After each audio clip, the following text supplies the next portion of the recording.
all you K-pop fans. Today I am going to be going through my favorite K-pop songs of 2018 in January, like January favorites or whatever. Now the rules for this, it doesn't have to be in Korean necessarily. It just has to be released by a Korean group or a group labeled K-pop or whatever. Number 2, it has to be a title track, because this is like versus title tracks. This isn't songs overall, because there's still albums that I want to listen to and stuff that I haven't gotten the opportunity to listen to fully yet. But that's why I'm just doing title tracks, because these are the ones that I know for sure.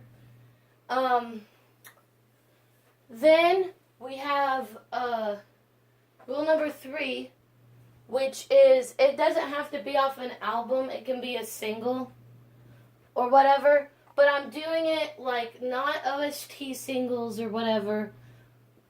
It's just singles that have been released. Now, I haven't heard everything in January, mind you. But this is from the majority that I've heard and am interested in listening to. You don't have to agree. But, yeah, if your song doesn't make it on this list, then too bad. Or if it's ranked on a spot that you wouldn't rank it on, that's too bad too. You know, I feel sorry for you, but at the same time, I can't help my opinion. So, without further ado, let me just say, I'm sorry about my shitty camera work. I'm poor. I can't afford a nice camera to at least have to, like, film me with that'll make my face look nice. And I also don't have video editing software to make a video on the computer because it costs money to have those. So I'm going to work on trying to get a video editor. But while there is no video editor, this is what I've got. We've got to just both deal with it together. Okay, so here we go. There are 2 honorable mentions. I won't go into detail as to why these are honorable mentions. I'm just going to say that these 2 songs are songs that I do listen to, but I either don't listen to them enough for them to be considered, you know, top 10 material, or like I like a majority of the song, but some parts fall weak for me. It's either one of those 2 reasons.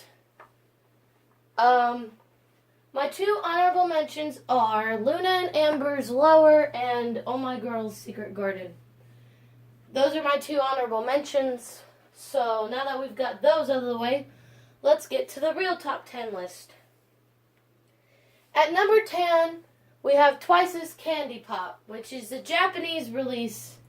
But because it's produced by Twice, I count it as a K-pop release because technically it's Twice releasing a song in their discography. So, I'm counting it. Candy Pop is one of those songs where at first I was like unsure. Like I liked it, but it wasn't anything too special. But then over time I started going like, "You're my candy pop pop." And it was like, dang. It's a song that I still go to frequently to listen to. However, the reason why it's lower on the list is because after Heart Shaker or whatever, it kind of fell into the weaker aspect for me, like into like one of their weaker singles or title tracks. I don't know why. It's just not it's not a song that I go to as much as the other songs on this list. And while I do listen to it a lot, it's not as much as like the top 3 or whatever. So, Twice's Candy Pop, while it is good, it is number 10. Which isn't bad at all, because the fact that it made it into top 10 out of all the songs that came out in January is really nice. I Am a Once. I really, really love Twice. And I just hope that there's they are not coming back in March. Like, okay, I love new music and I appreciate comebacks, but I just want these girls to rest. Like, fuck. Just rest. You need rest. I don't want them to come back on March 14th at whatever the clock said in the music video. I know a lot of people were saying that it was just White Day, which is like a Valentine's Day thing in Japan. But at the same time, you never know with JYP at this point. Am I right? Like you never know if that was a hint to the comeback or a tour or something. We don't ever know. JYP, let these girls rest, please. They need like at least 3 months of rest. That's what I want. 3 months of just complete rest without prepping for a comeback. That's all I want. At number 9, we have Ravi's Nirvana. Nirvana? Yeah. It's from his mixtape, which I still haven't heard all of his mixtape yet. But Nirvana was a song that I wasn't prepared for it to come out, like, at January. But when it did, I was pleasantly surprised. It's a nice rap. It's got a lot of, it's 19 plus for the lyrics portion of it. It's very mature. But the way that he's, like, raps in the song and the beat of the song and just the way that it flows was so interesting to me. He put like two things together, like rough rapping and like this kind of like smooth, soulful beat together, and it was kind of like, damn. It was a nice song, and it was a nice choice. Now, it's number 9 because I do listen to it a little more than Kpop, but it's also on the lower end of the scale in terms of how much I listen to it. But yeah, Ravi is, he did a really good job with that title track. He picked a good title track. Next, we've got number 8, which is Vromance's Flower. Now, if you didn't know this about Vromance, and you don't know who they are, Vromance is basically the brother group of Mamamoo, who is in my top 10 favorite groups ever, Mamamoo is. And Vromance is their brother group. They're very underrated, and RBW won't give them a comeback. But just because RBW didn't give them a comeback, it doesn't mean that they didn't give them a song. Which the song was called Flower, and it's very, like, ballady, soulful, and just, it touches your heartstrings. I would definitely recommend you give it a listen if you're into ballady, soulful type songs. The Chandong's vocals were great, so were Hyungkoo's, and Chang Hoon's, and Hyunsuk's. All their vocals were just amazing, which I know that they were amazing beforehand, but like with that song, it was really, really nice. I like the way it was produced. I just wish it would have been an actual comeback song, but it is what it is. By the way, it doesn't have to be a comeback song, like as in like an actual comeback. It just has to be a single that's not released for an OST. I don't count those, guys. I'm sorry.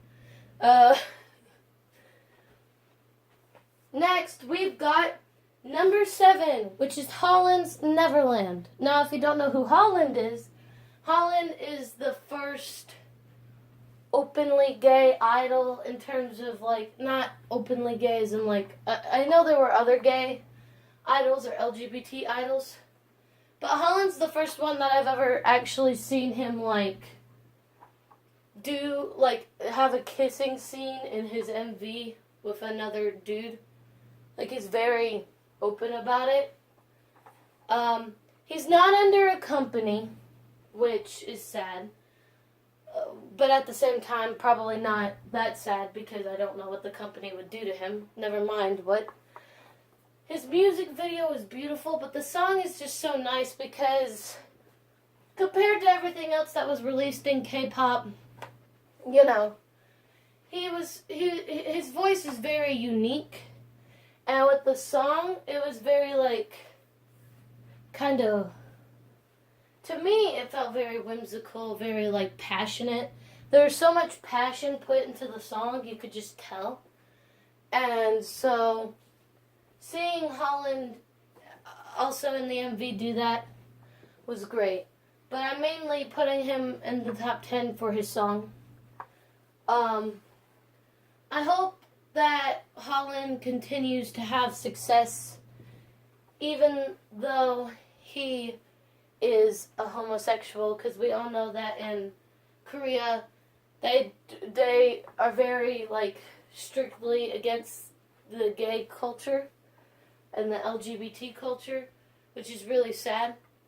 Not everyone, I assume, but, like, there are still a lot of Koreans who are like, ew, no, that's wrong and unnatural. I hope he gets a lot of success for him being a good artist. I don't want people to, like, see his next music video or whatever and think, oh, he's not gay enough anymore. You know what I mean? Like, I want people to like him and stand him for his work, mainly. Like, him being gay is very honorable, like, open about it in our society, where in Korea it's very, like, they're very against it. Not everyone, like I said, not every idol or whatever, but there are still Koreans who are against it. But I just really hope that he gets success for his music, and that people ignore his sexuality, in terms of, like, ignore it as in, don't, like, over-sexualize him or whatever because he is gay, and don't just stan him because of the gay MV, and then if he has an MV that's not gay, just more focused towards his music, then leave. You know what I mean? I don't know if that makes any sense. I just want him to be supported. Yeah. Number 6 is Yuri's I Will Always Find You, which is her SM Station track, with Radian. I don't know if that's how you actually say his name. But basically, this song kind of came out of nowhere for me. Like, I wasn't expecting Yuri to drop her song in the beginning of January. I really, really like this song, though. Both the English and Korean versions. It's very, like, I don't know how to explain it. It's very Western influenced. Like, it sounds like something I'd hear on the radio over here in America. But, like, her voice works so well with it, and it's just so nice to hear her voice be all, like, crystal clear and stuff. It made her my 3rd favorite in SNSD. So, she's my side wrecker now, because that song was really heavenly and really sweet and really nice. God, I love Yuri's voice. And she was so pretty in the music video, too. My God. But yeah, this song is a really nice one to listen to. And I recommend you give it a listen if you haven't heard it yet. Next, we have number 5, which is Chungha's Roller Coaster. Whoa. That song, oh my God. Okay, at first, Chungha's Roller Coaster was one of the ones that I was going to put in an honorable mention because I didn't listen to it that much. But, like, I put it in my top 5 because slowly but surely it started becoming on the higher end scale. Like, it's such a fun song to groove around to. I love the chorus. Everything about it is really unique in terms of, like, for a dance track or whatever. It's got, like, a bunch of disco flair, but also, like, 90s flair. It's very interesting. Her choreography was great. Her visuals were great, as always. And Roller Coaster made me stan her. Now, before you say, why didn't you stan her before in IOI? I didn't stan IOI. Simply because I know that if they're all from different companies, they would have probably disbanded anyways. But I knew about IOI, and I liked some of their songs. But Chungha, for me, is just, oh, God. Why Don't You Know is a bop. But Roller Coaster definitely has me sold on standing Chungha. Like, she's so great and amazing. And her vocals fit so well with the melody of Roller Coaster. It's insane. I love the vocals in that song. Just so soft and sweet. And one thing that I love about Chungha is that she has like the stage presence of someone who's been doing this for like 20 years, but she's like a rookie. not a rookie because she was in IOI, but like, you know, she debuted sololy by herself, and she just has this amazing stage presence. And watching the live stages just makes me love the song more and more each day. It's just, oh my god, it's such a good song. Chungha definitely deserved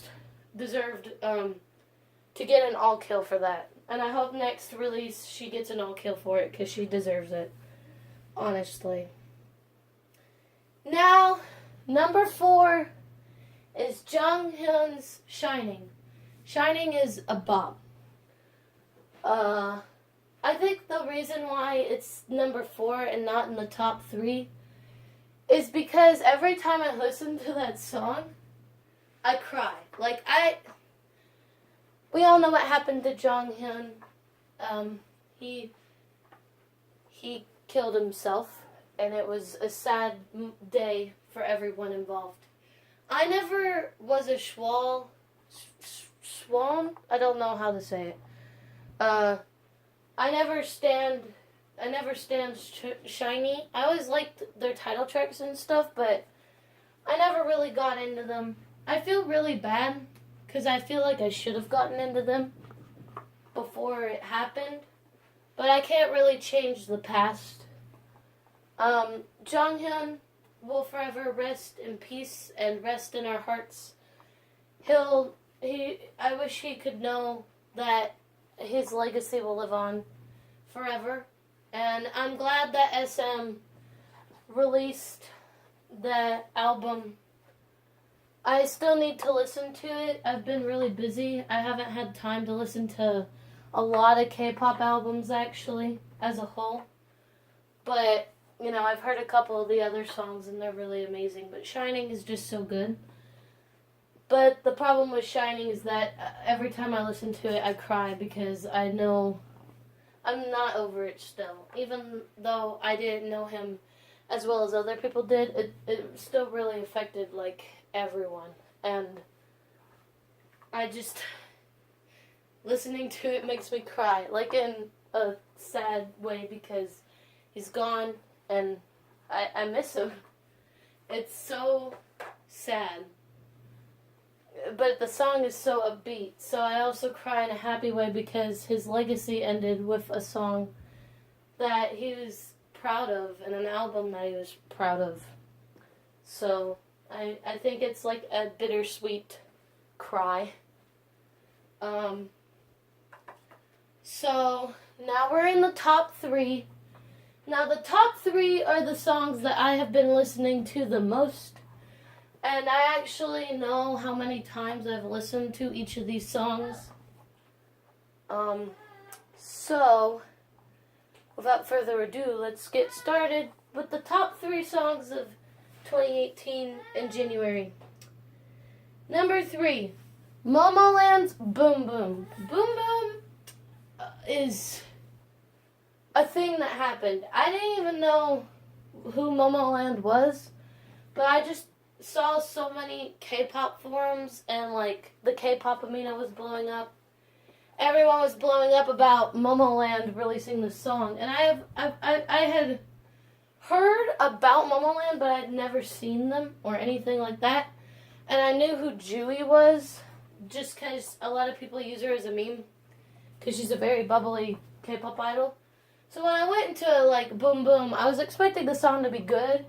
But holy shit, that song made me stan them. It's such a good song. Just the saxophone and like just let it boom boom. Like there's a breakdown and like all the girls did so well with the song. I've listened to the song I think about 20 to 25 times ever since it came out. It's that good. Every time it comes up in a playlist, I'm just like, yes, Momoland, yes. My bias is Yeonwoo, and her part of the song kills me every time. I don't know who else biases Yeonwoo, but bitch, I'm so happy about that song, and I'm happy that I am a Momoland stan. I still haven't figured out their fandom name yet, actually. I don't know why I haven't yet. I just haven't. Number 2 is a pretty obvious choice, but number 1 just tops it a little more. Mamamoo's Paint Me is a masterpiece, and I don't care what anyone says. Like, the song is so good. It flows so well. Like, the vocals and everything were amazing. The reason why I loved it so much was because there was so much emotion and passion put into it.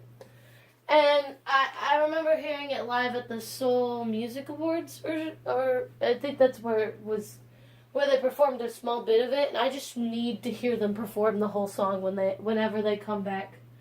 I know they're supposed to come back in February or March. But like Solar, that whole music video killed me, and so did Hwasa, and so did Ween, and so did Moonbyul. But the song, I've listened to that song like 45 times.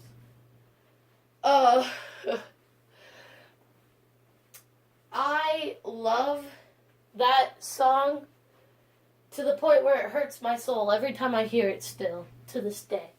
It's such a legendary way for Mamamoo to start off the year for themselves.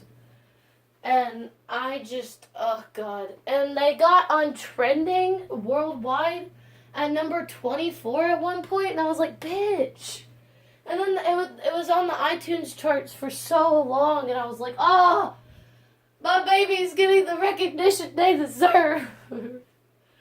As you can see, I was very, very excited. The ballad is great. Just the piano is great. Everything about it is great.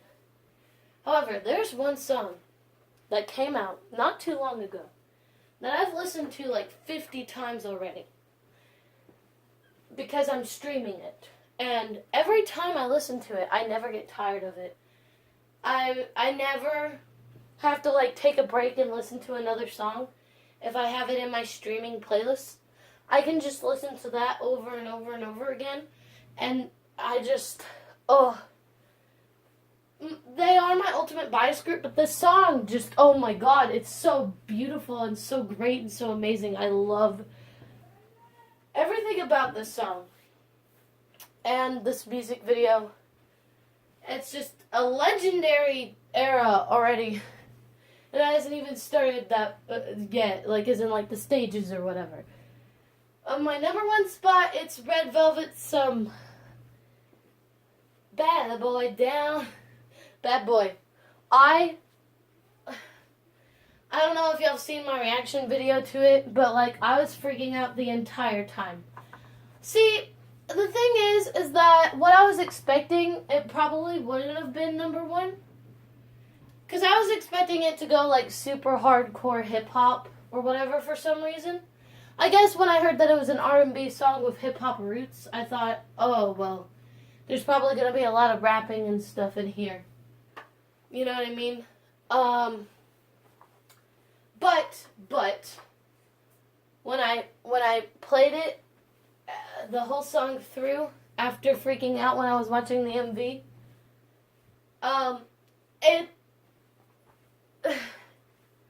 the song is so good. Everything about it is perfect. All their vocals fit. The beginning is perfect, like, who that boy. And then just the chorus is amazing. The vocals are angelic as fuck. The concept is everything. Just everything about it is perfect, and I don't understand. Joy, Yeri. I mean, Wendy, Solgi, why you do this? Why you hurt us like this? What did we do to deserve this? I mean, continue. Because if you stick with your Velvet side, I feel like you're going to get way more success than just doing just Red a lot. Because I know that Red typically does better in Korea. But you see, the thing is that this is charting, like, number 1 on a bunch of, like, streaming sites. And I'm like, damn, it's doing well in Korea and worldwide. I think at one point their album on the worldwide album charts was number 2. And I was like, bitch. So, this song is just amazing. I'm not surprised that it's getting the recognition it deserves. I mean, like, it was a smart move for SM to repackage the album with a new song because Peekaboo, while it is an amazing song, it didn't do that well in Korea or on any of the other charts. I mean, it might have done well in some of the other charts, but, like, in Korea, that's what mainly matters for K-pop, and it didn't do that well in Korea. I don't know if it got any wins. It might have gotten one win, but I don't remember it getting that many wins. Or any wins. I might be wrong, though. But just, oh my god, I can't wait for the live stages. I can't wait for the girls to win all those trophies. Red Velvet winning all those trophies. Yes, please. Because this song is a masterpiece. Everything about it, from the production to the vocals to the flow of the song to the beat, just everything is beautiful. I love it. Okay, so that is my top 10 favorites of January 2018 for K-pop songs in terms of title tracks. I hope that y'all enjoyed, and I will see you in the next favorites video, which will probably be for February. Bye! Hope you enjoyed.